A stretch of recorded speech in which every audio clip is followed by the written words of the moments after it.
Now, the reason I wanted to talk about this topic is because it's just kind of really striking to me in a way, and it's so fresh in my mind that I had so many thoughts about it, I guess, that I felt like I wanted to share them. Um, but I've never really understood kind of the grand scale of the Harry Potter franchise. I knew it was big, and I knew if it was big enough to have 8 movies, then it must have been, pretty big. But I didn't know the whole franchise was as large and as expansive as it is. You know, I was never much of a Potter kid in my youth, I guess. I read like the first half of Sorcerer's Stone, or Philosopher's Stone for all you munchkins down in the UK and Europe. That's the extent of my reading experience with Harry Potter. And then I think when I was probably 11 or 12, I kind of binged all the movies. Like I spent a weekend and I watched, or it was like it was like a 3 or 4 day weekend, and I'd watch like 1 or 2 movies each day. And you know, I thought it was cool, but that was really the extent of my experience with Harry Potter. The reason I bring this up, not so surprisingly, is because last Thursday for my birthday I saw Fantastic Beasts and where they can be found. That might not. That's probably not the title, but still. Um, and I think that's kind of like the first outing of J.K. Rowling um, after the main series Potter stuff. This is kind of like, I think this is like her first outing into the extended universe, I suppose, of Harry Potter, and that's very much in a similar fashion. I kind of equate it to, Star Wars. Um, we had we had the trilogies. Now we have a new trilogy, but that's kind of like the main Skywalker story, similar to how Harry Potter is about Harry Potter and his friends. But then now we have Rogue One, which is kind of connected. I mean, it's more connected to the main plot than, I guess, Fantastic Beasts is to the main Potter franchise. But it's still kind of, there's still connections there in a way. Um, but that's just how I kind of equate it in my mind.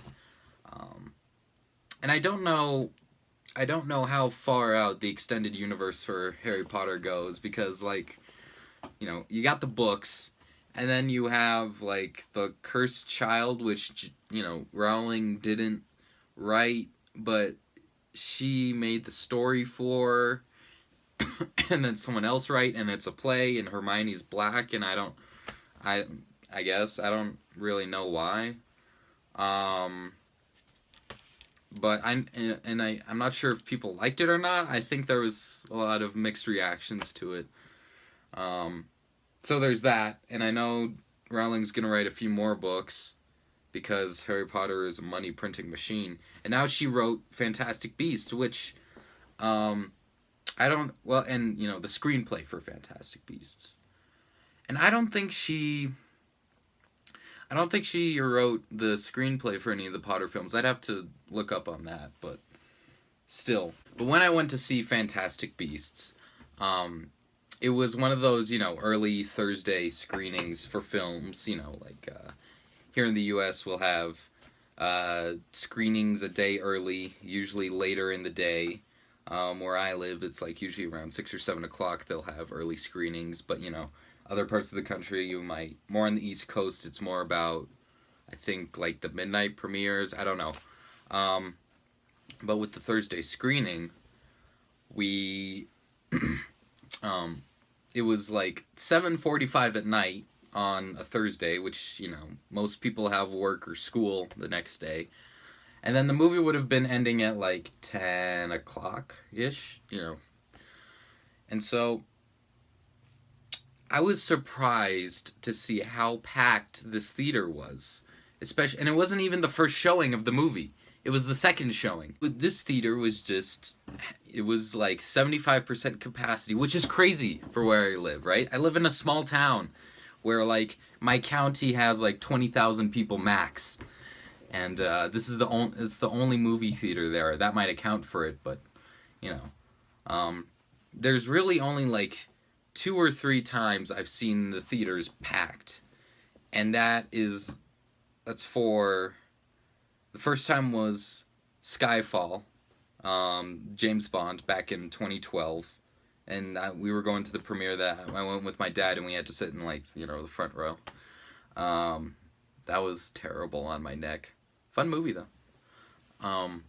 Second was for Star Wars, of course, Force Awakens. And the third one, well, we have like this film fest kind of thing. And then, they had early screenings of Southpaw and the Anthony Weiner movie, or a documentary, I guess, about all this stuff. But it was just so surprisingly packed. And I'd always heard stories from people of like, oh, I love the Harry Potter franchise. Oh, we'd go opening night and it's just full of people. But I never really got that, It's just one of those things for me. I feel like, I talk about generations a lot.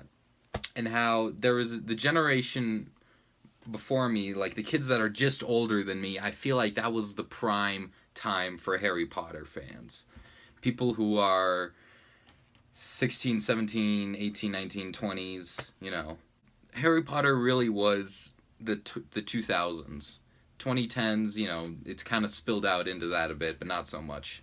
But now, of course, with the extended universe going again, you get those old Potter fans coming back and some new ones coming in. But talking about generations, I feel like I am right on the line for Harry Potter fans in terms of,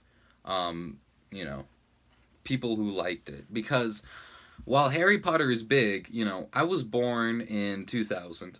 And Harry Potter came out in 99, Sorcerer's Stone, I think.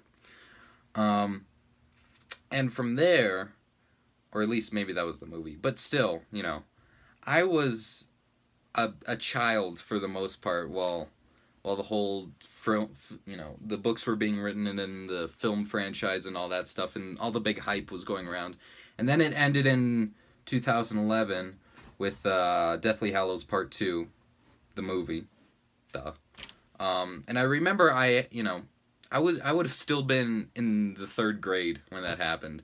So for kids kind of around my age, I think if you didn't get on early, like if you didn't get into Harry Potter as a young kid, then you kind of missed out on the whole hype of the series. I actually remember I had a friend who actually missed school to see Deathly Hallows Part 2 the day it came out. And I was like, why would you do that? It's Harry Potter. I don't care. And he's like, dude, it's Harry Potter. Harry Potter's great. While I was in that movie theater, I saw some kids from my school. Again, it's a small school, and it's a small town, so, But the kids that I saw at my school, they were like in, they were juniors and seniors. I didn't see anyone really below the age of 16 in there. 17, really. And I don't know. I was probably the only one, actually, now that I think about it. My evidence for being kind of on the border of the generational thing for Harry Potter is that I know there are people who read Harry Potter in my grade as kids, but I don't know. I don't really know the extent of the Potterheads in my community, but regardless. But maybe, that's what Rowling's trying to cash in on. Maybe since she's finally had a break from the whole series, now she's kind of allowing it to expand more, to get new fans in, and get old fans, back in again. It's kind of, very. It's actually, now that the more I think about it, there are a lot of similarities with Star Wars in this sense. Um, but Harry Potter doesn't need a sequel, or does it? I'm not sure. That's what the Cursed Child was, right? I can't remember. I don't know. I don't know what I'm talking about here with Harry Potter. Whatever. As for the movie itself, I enjoyed it. I really liked Fantastic Beasts. It was pretty cool. Pretty cool movie. I knew that, like I said, I've seen all the other Harry Potter movies, but I never, and I remember how like the last few movies really brought magic into a believable space. Like the first few movies, the effects kind of weren't there, and that's because it was the early 2000s. But as the movies progressed, by like the fifth or sixth one, I think, that's when it really started getting good in terms of like effects quality, from what I can remember. And now that we're in 2016 with Fantastic Beasts, that's really evident in in the effects that were used and the believability of it all. The only problem I had with the film, though, is that, like, spoilers, I guess, whatever.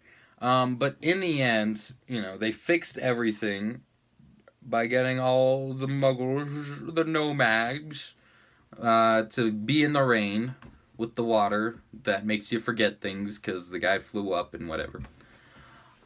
Um, but the thing is, like, what happens to people that are inside while it's raining? I know they showed the clip of the guy, taking a shower in the water, but I don't think, that's how water systems work. Or people were like drinking water, so eventually at some point they'd get it, but like, some of the people there took pictures on their cameras of the stuff that happened. And the film is still there. It's not like the film just went away. And I didn't really see any of the Department of whatever confiscating these films, but whatever, suspension of disbelief. I'll allow it. Oh, and then they had like the little references to like, oh, Albus Dumbledore, ooh, name dropping. Oh, and the guy, you totally know the guy, main guy, Fantastic Beast guy, was a Gryffindor. He had the scarf. That's something I picked up and I thought was kind of cool. I don't know. Regardless, good movie. You should go see it. And other Harry Potter movies, they're pretty good, I think. Yeah, sure.